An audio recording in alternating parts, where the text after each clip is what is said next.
So it's my pleasure, and I think kind of a fun coincidence that Giannis opened our contributed and invited talks with a Pine project in her lab that we worked on together. And I'm closing those categories of talks talking about the other Pine project that's going on in her lab. And so I'm going to talk about this rust fungus, this Cronartium harknessii. And it's the pathogen that causes the disease Western gall rust, which you can see on the stem there. And it causes what I think of as the Chicago popcorn disease, where you get these orange puff balls with some brown bark around them in galls on the trees.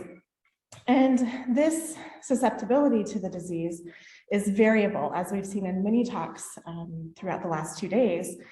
And it's variable among species because it doesn't just have a single host, but it's variable within species as well.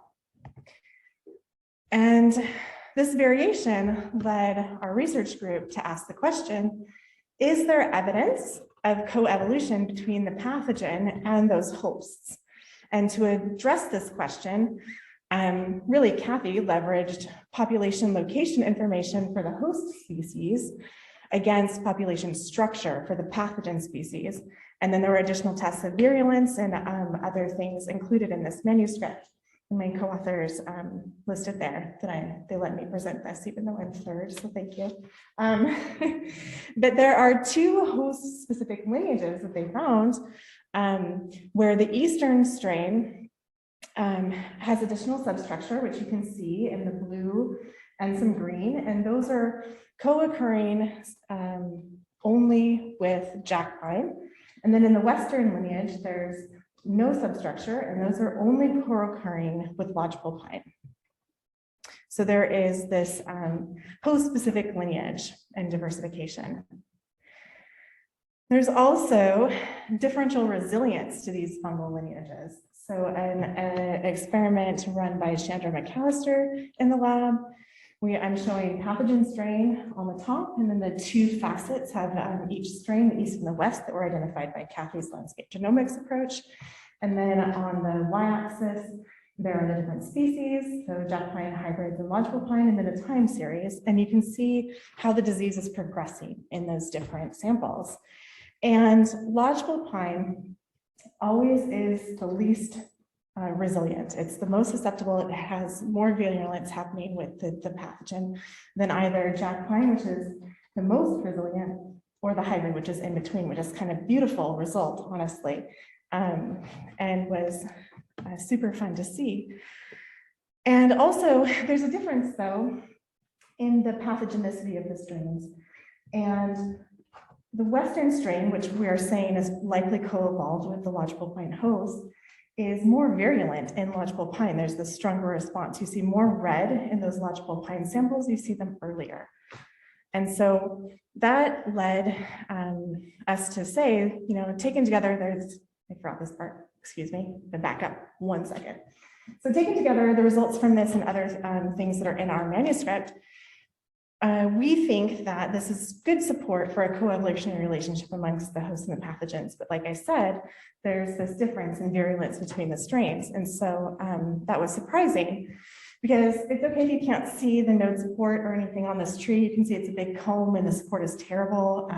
That's fine. It's a bit of a gong show of a tree as a trained statisticist to show everyone. But the take home is that the harknessii, they do group together. They are that species. Eastern mostly clusters, but not completely. But the take home here is that there's no support for those nodes, really. There's not a lot of sequence variation in the published data out there, or the sequence data that we generated for the project.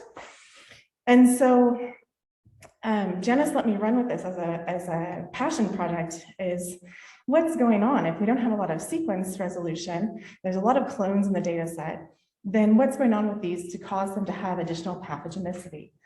And I was predicting that because there's not a lot of sequence variation, that this rust, unlike the ones that it's closely related to, is acting more like a Fusarium rust, and that the mutations are caused by differences in genome evolution, genome rearrangements. And that would be unique in this cluster of rusts. And we got some sequences back from Dovetail that are chromosome level of the two different strains. We have the Eastern strain and the Western strain sequenced, and I compared them. And the Eastern strain is along the bottom on the x-axis, and then the comparison of the Western strain percent similarity is along the y-axis from 0 to 100 on the left, and they're all clustered at the top. But when you look on the right, you zoom in from 90% similar to 100% similar, everything is really similar, like really high. And if you study pines, so coming from someone who does a lot of SNP data in pines, we're 70% similar in our SNPs amongst all of our lodgepole pines, and even less in some of our jack pines. And so going from 70% similar in SNP data to like 94% similar on a whole genome is crazy. Yet we see this huge difference in virulence in the two strains. And so, I mean, I think that's really exciting because that means that it probably is structural, and genome evolution is my favorite thing ever. And so if I compare using Mummer to look and see what is the synteny of these regions along the genomes, the bottom, I've got the Eastern scaffolds compared to the Western scaffolds. And what's cool is that really right away we can see that there's a lot of microinversions, these red dots, and there's large inversions, which is extra exciting to me, and these represented by these red lines. And then there's duplications and deletions, so indels in the genome. So there's smaller ones, the little arrow, there's a great big one, the big arrow, and then the lateral arrow is showing a potential duplication. All of these need to be verified. This data is new. We need to look for telomeres and other things in these chromosome level sequences to see if the data is actually missing or not missing, because I'm just showing scaffolds, not some additional extra contigs we have. So we're still generating some of those hypotheses there for that. But I think one of the more exciting things is that we're hypothesizing based on this assembly currently that the Eastern strain has an N of 18, which is pretty common for the Rust family. There's 18 or 32 in the other 26 published Rust genomes. But in the Western, we're only finding 17. So it could really be acting more like the Fusarium Rust, which is exciting. So just to summarize, I want to show this additional figure because I think that the Circos map really shows how much of the genome is the same. I have the scale there of 99%. You can see like almost everything is teal. There's very few things that aren't that really strong similarity. And there's over 1,200 of them that are over 99% similar in a 10 kb region. That's crazy in a genome.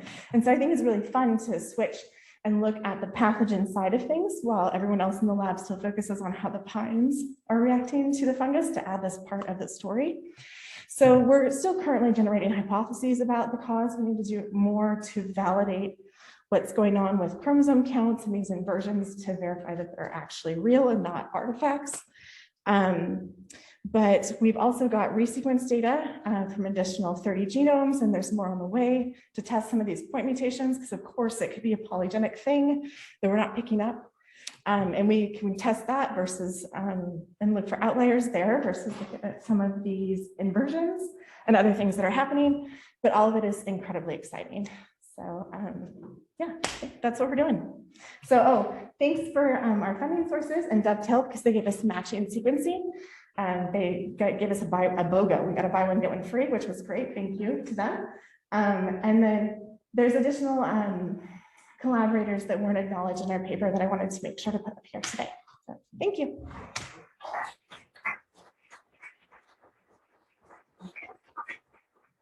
Can take only one question. Oh, I talked really fast too.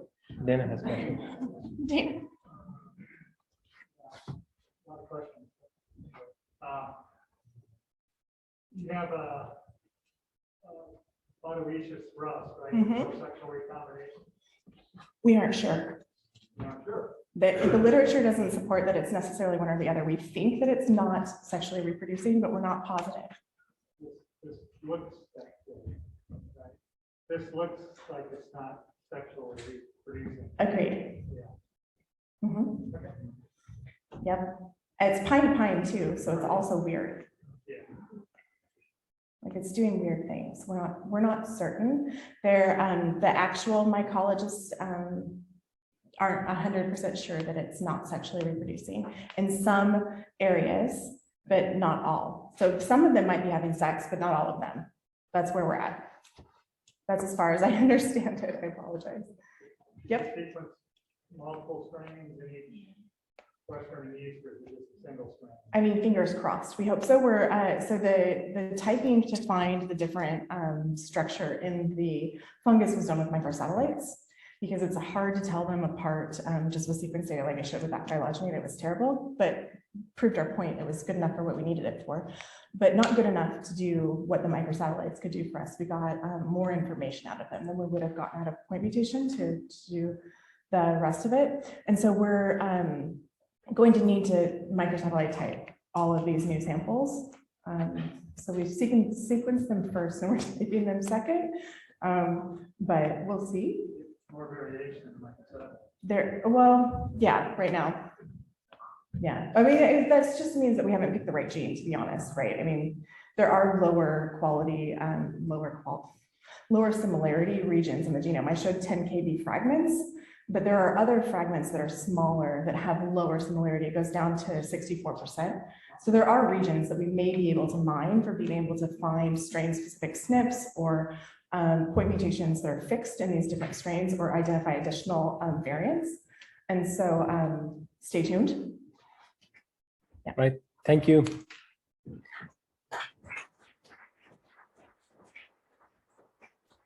We have two new talks. They are not in the schedule. One of the talks is going to be presented by Andrea Fenn from Thermo Fisher. Oh, is it this one? Yeah. I think this is her.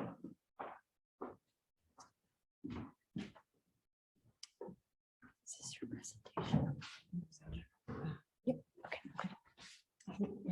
Present on there. Oops.